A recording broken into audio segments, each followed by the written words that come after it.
Welcome to Killer Women with your host, best-selling author Danielle Girard. And now, Danielle's next killer woman.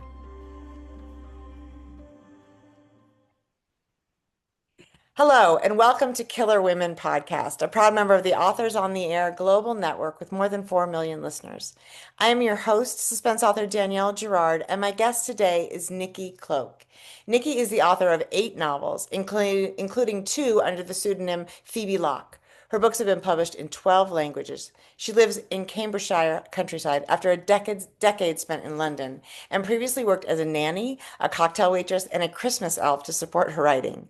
Before being published, she worked as a permissions manager, looking after literary estates, including those of Sylvia Plath, Ted Hughes, and T.S. Eliot, and was also communications manager at the Faber Academy. Welcome, Nicci. Thank you. Thanks for having me.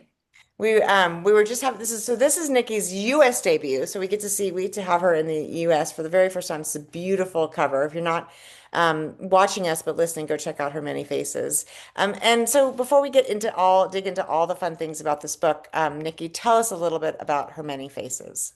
Okay, Her Many Faces is the story of Katie, who is a waitress on trial for poisoning 4 very powerful, influential members of the private club in London where she works.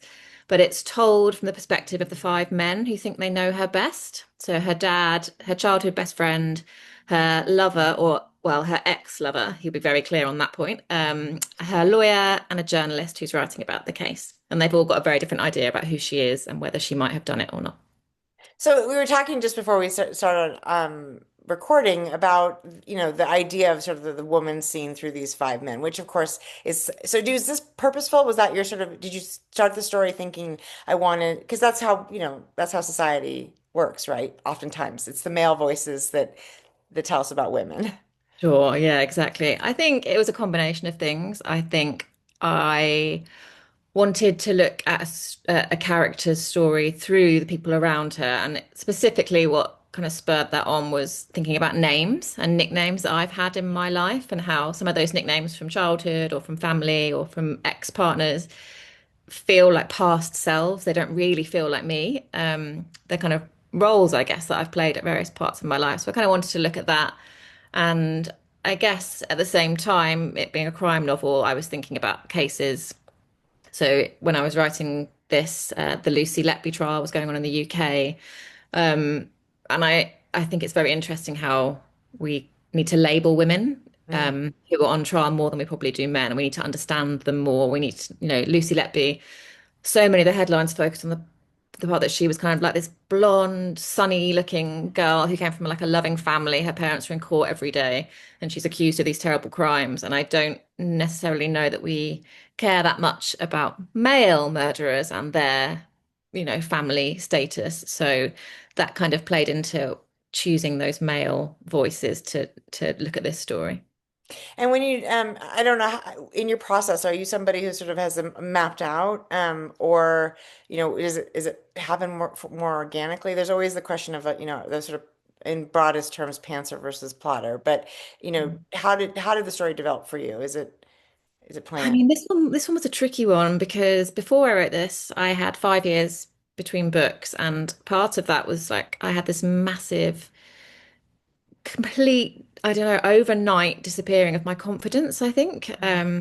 I just spent, I don't know if it's maybe quite a common thing during lockdown with other writers struggling to find inspiration, but after my 7th novel, I started and abandoned 12 separate stories because Oh, all of them wow.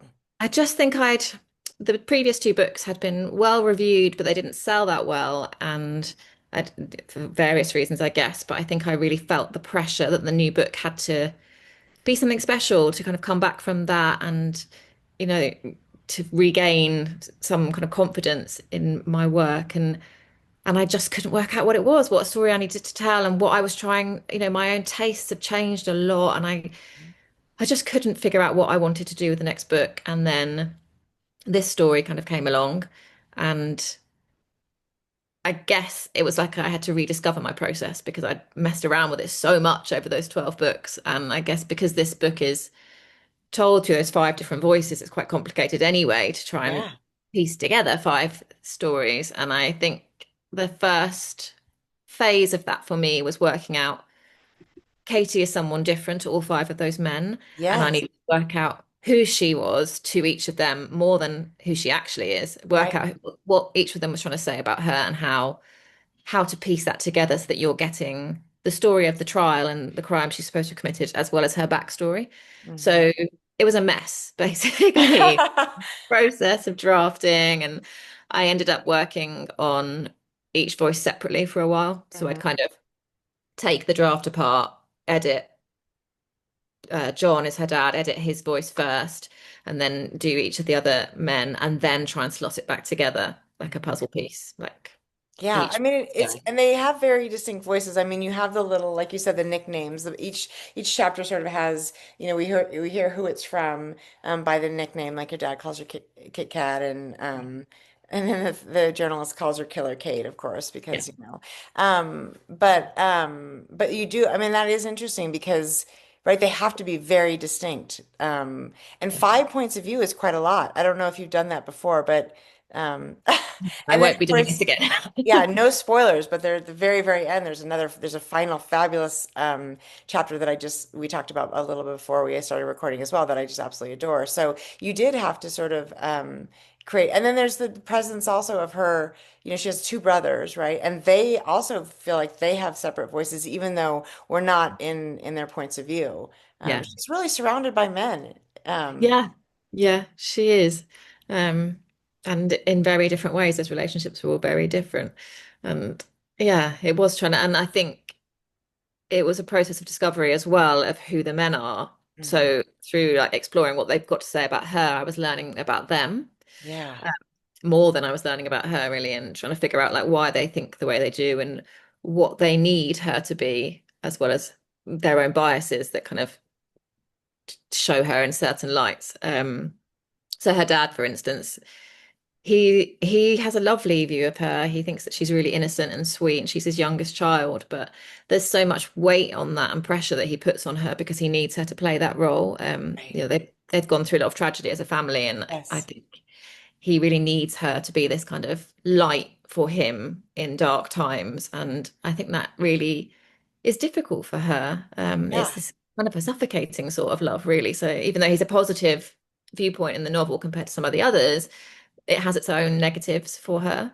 Right. I mean, and this process, the crime and her being accused and going, on trial has really also had a huge impact on his marriage, like on on her parents. So there is quite a bit of pressure on her, right? I mean, because she can draw a straight line from this trial to sort of what's happened to her parents' relationship and her mother. I kind of like the juxtaposition. We're so used to the sort of cliche of the mother being the sort of loving, supportive to the ends of the earth ones, and the dads being more distanced. And in this case, it's reversed. So Yeah. really, her support system, as well as sort of the people trying to pull her down, are all really men. They are all men. So Yeah.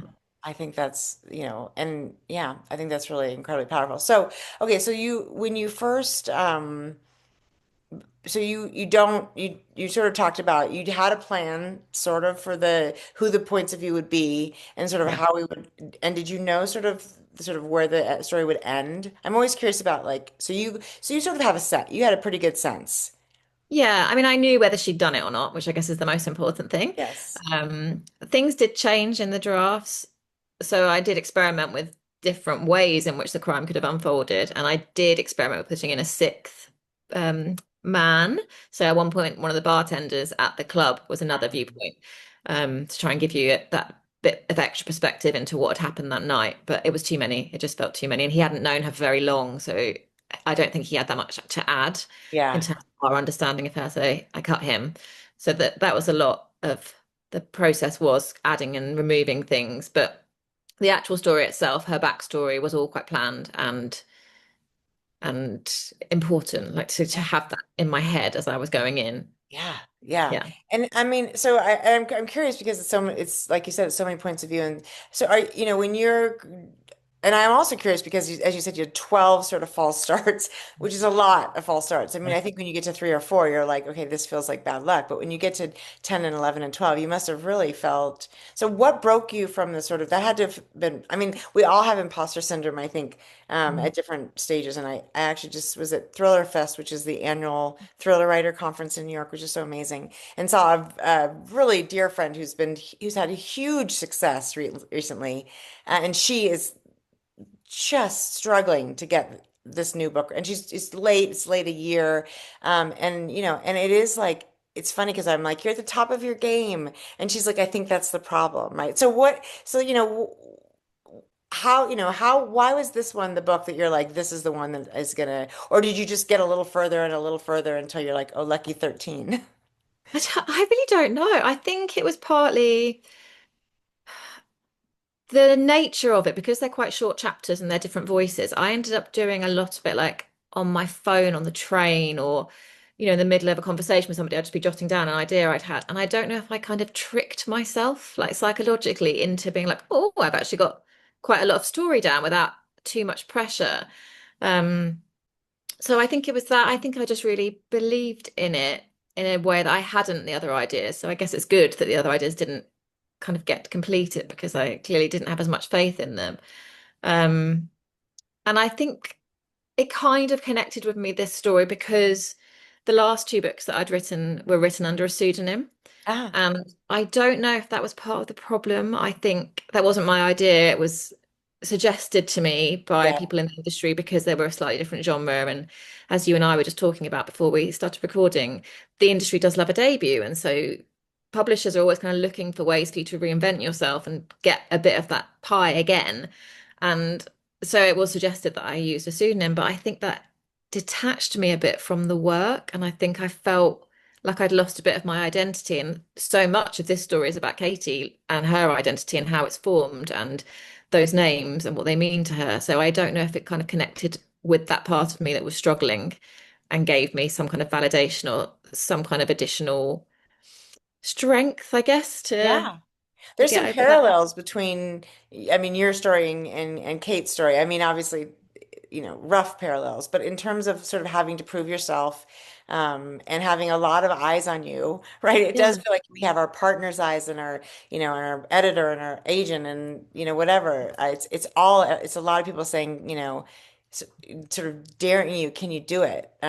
Yeah. Can you pull this off? And I mean, so what would you tell somebody who's, I mean, struggling from imposter syndrome, whether they're on their first, we have a lot of aspiring authors. I always feel like listening to the podcast and, and to hear that somebody who's so successful and established, which is what you are, even though I'm sure in your brain you're like, but I was Yeah. doing, it's like, what? No, but yes, you are. To sort of have that crisis of faith, what advice would you give? I think for me, I had to rediscover the fun of it because I think it's so easy to get so bogged down in worrying about sales or like what's the hook. That's the thing that really got me, I think, in those 12 that I kept like, losing is I kept seeing things or hearing from the industry like what's the elevator pitch? What's the hook? And I think you do need that, but it comes later. I You agree. I can do that elevator pitch for How Many Faces now, but I didn't have it at the start. It came later, and I think I needed that.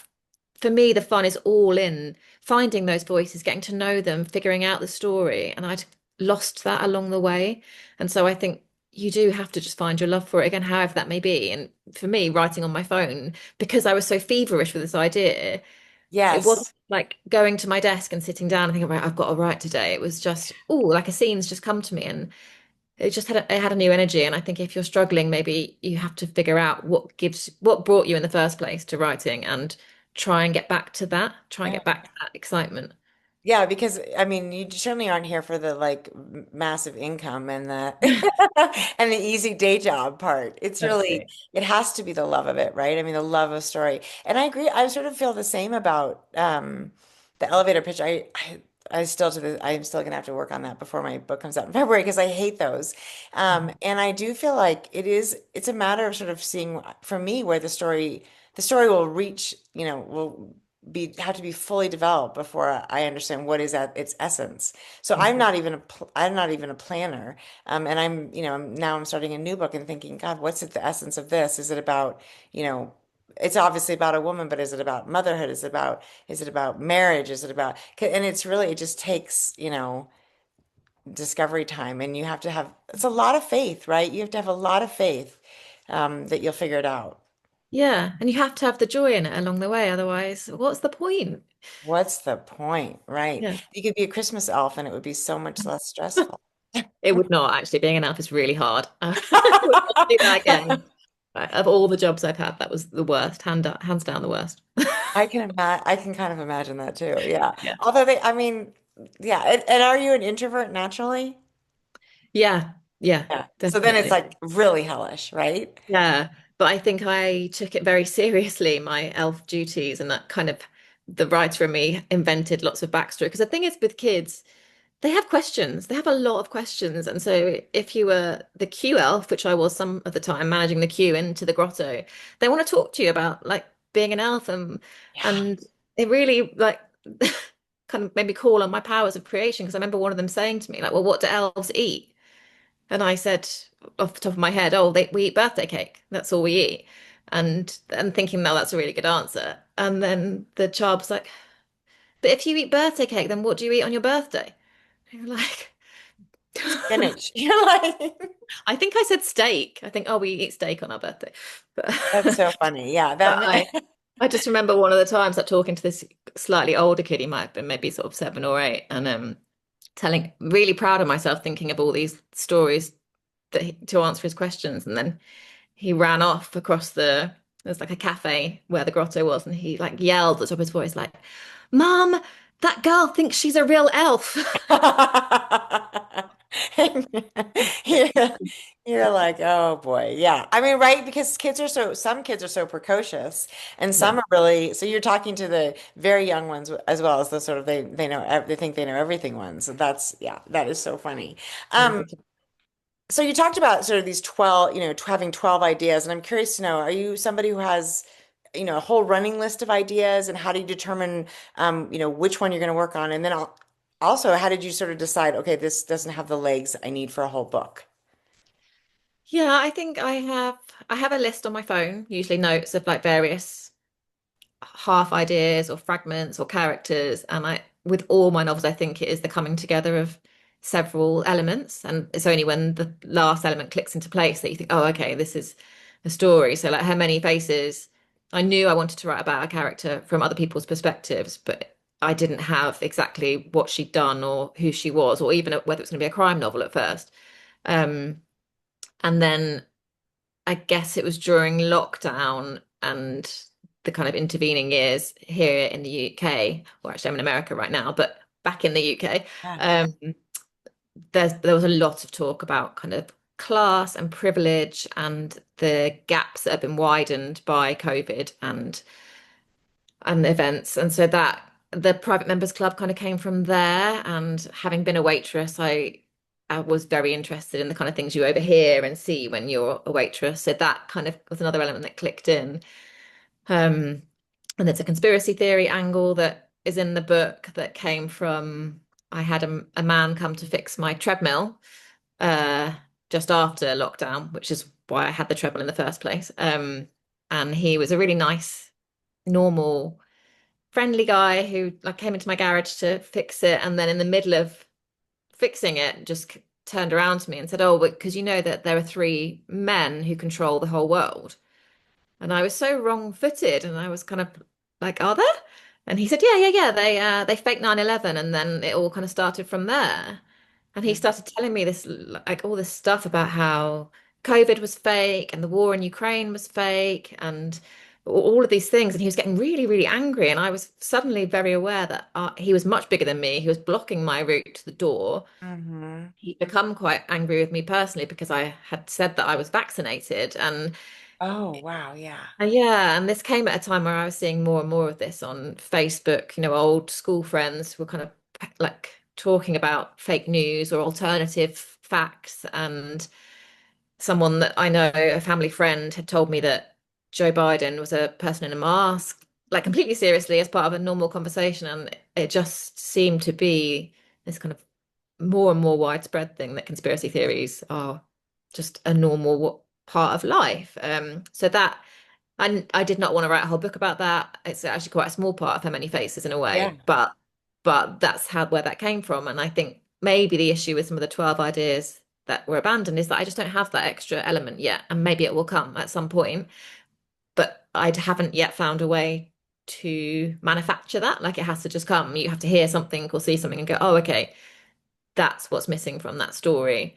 And without it, it's going to run out of steam before you get to a novel length idea. So Yeah, so how far did you get? I mean, that's the other question the other thing I was curious about is, you at some point you gave up, but you started 12. So how does that, yeah, how far did you get? Well, what's the furthest you got in the 12? I finished one of them actually. Well, it's got a few missing chapters, where I don't know if you do this when you're writing, but quite often if I'm struggling, I might just put like a marker and think a chapter's got to go here, but I've got a block on that right now, so I'm just going to carry it on and come back to it. So there's a couple of missing chapters in that idea. And I actually am thinking about trying to develop that for TV maybe, because I think it's a good idea. I think the problem with that one is that it's not the kind of story that I want to write. Uh-huh. Think it's quite dark. It's quite a dark crime novel, and I think I'm more interested in psychological suspense in the way Her Many Faces is than a straight up kind of serial killer book, which is what that one was. Others, I got to 50,000 words with quite a few of them. Wow. Yeah, a few that I just abandoned at 5 or 10,000, and they will never be spoken of again, probably. But I think the ones that got further just are missing, they're missing something, and I mean, maybe some of them I just didn't have the confidence to complete. It just didn't feel like the right time for me. I think maybe the right book comes at the right time, and maybe I was because it was getting, like 6, 7, 8 ideas that I'd abandoned. I don't know if the panic was making me scrabble for things that needed longer to incubate. Sure. Maybe, Well, it maybe. seems lovely. The idea of having even a couple in the sort of partially formed or, or even like, as you said, in the incubator, that sounds I am a one idea at a time writer. And I'm always like, this could be it. This could be the very last idea I ever have. So, um, I'm always in awe of people who sort of collect, and maybe I just need to be more thoughtful about the things I encounter that seem interesting and just let them, jot them down in some place to let them, sort of grow and as you said, incubate. That's really interesting. Yeah. Don't mess with your process. It's working. Yeah, well, I mean, yeah. I mean, but right, this isn't this the trick, is that we're always sort of being like, what would work better or what will work next time? And it's never, for the first time ever, I'm starting a book where I do not know how it ends. I've never done that Okay. before. And it's Okay. horrible. I What do feel you think will terrible happen? about that. When do you think you'll figure it out? I mean, I'm 100 pages in, sometime between now and the end. I mean, I roughly know the situation for the characters, but I don't, yeah, I don't. I usually sort of feel like I know that final sort of the final sort of conflict scene or whatever, and that's been just sort of right towards that. And now I don't really know. So yeah, it's very I understand the idea that it makes you feel like an absolute imposter. It's so now obviously you're working on something new, I imagine. And how Yeah. is it after that? Like how after her many faces, do you feel renewed confidence? Is it easier? I think so, yeah. I think it has been easier. I really like this idea that I've been working on. And I think this actually the idea I'm working on was one of the 12 that was abandoned. And I think it was one of the ones that I felt didn't have a strong enough hook to it. And I've realized now that that comes in the writing. So I felt able to kind of carry on with it and find it. Um, and it's been a challenge because it's a different way, moving on from the multi-perspective of How Many Faces. It does follow several different characters, but it's in the third person, so I haven't had to find their voice, which has been an interesting change from How Many Faces. I do know the end of this one, But I've realized in the last couple of days that I probably need something after the end. I Yeah. don't, I kind of know where it's going, but because the novel goes back in time, so you follow these characters from the present day backwards to find out what happened to the person who's gone missing. And I feel that I'm realizing as I write it that as the writer, I want to go back to those characters in the present day to see how this has impacted them. Mhm. And I imagine I would hope that that's what the reader will feel as well. If you care about the characters that you've been following, you kind of maybe want to see what happens now. So I'm realizing that the end that I thought was the end is in fact not the end. At the end. I know. I love that. Well, and I love the idea that there's room for things to shift and grow as the story happens. Because I think that's like you said, that's it's you don't really know what the story is going to feel like until and you mentioned the very final scene in Her Many Faces, which we again won't talk about because you have to go read the book, everyone. But that was not necessarily there in all the drafts, and that to me was I really loved, and I can see how the book would have worked without it. I mean, I think that's the thing that's so interesting about this whole business is the book could have worked a dozen different ways, but I think that scene adds so much to the story. So I think it's lovely that now you're listening to your instincts about, well, there's something else. This isn't quite done yet. So that's super exciting. Tell our listeners where to find you. So you're new to your American audience. Tell us where to follow you on social media and your website and all the good things so they can find Yeah. Her Many Faces and potentially some of your other books as well. Yeah. On Instagram, I'm Nicci Cloke, NICCICLOKE. And my website is niccicloke.com. I do have X, but I am really trying to move away from the toxicity of that particular platform. So I do have it, but I don't use it. So Instagram is probably the best place. Yeah, I think it's Instagram is most of us are there. I hear you on I can barely keep track of my my dogs and myself, so I can't do too many social media things for sure. Instagram. Okay, Nicci Cloke, that's so fun. Well, everybody and go check out this beautiful cover they've done. Do you have a copy of the UK? You probably don't have it with you. I don't have it with me, but it is very different. I'll It's bet it is. I always yeah. find out, is the title the same? The title is the same, but yeah, the cover is different. I love them both actually, but they're such different interpretations of it, which is interesting. I think that's so fun. I this the book I have coming out has is its first it's my going to be my UK debut, and we're still deciding on the title because here it's called Pinky Swear, which is not Ooh. necessarily a thing in the UK, but we're I feel crossing like it. we all know what it means. So yeah, I love that title. Oh, thank you. I love it too. Yeah. So everyone, thank you so much for joining us today on Killer Women with Nicci Cloke and Her Many Faces. We will see you next time. Bye. I